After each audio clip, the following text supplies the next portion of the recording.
So ఇలా paste చేసుకున్న తర్వాత ఒకసేపు డ్రై కానిద్దాం.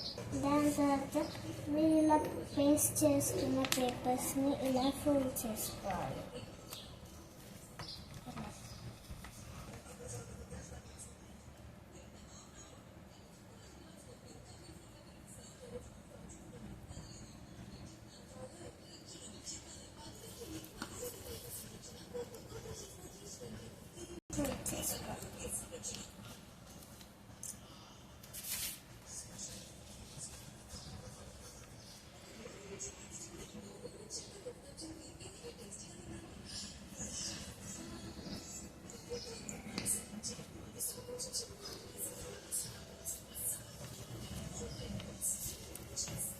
ఇలా దీన్ని కూడా చేసుకోవాలి.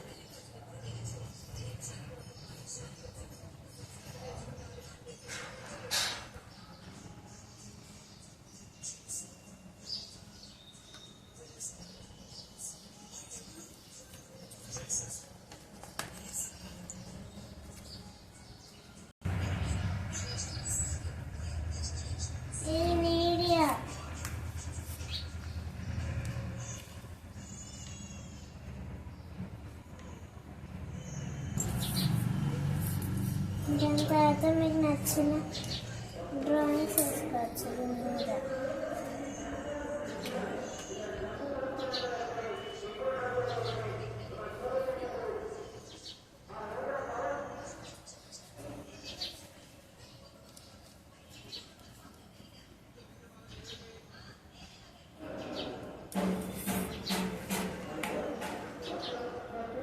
సో ఇలా చేసుకోండి. కావాలంటే మీకు వెనకాల కూడా డ్రా చేసుకోవచ్చు. చూడండి.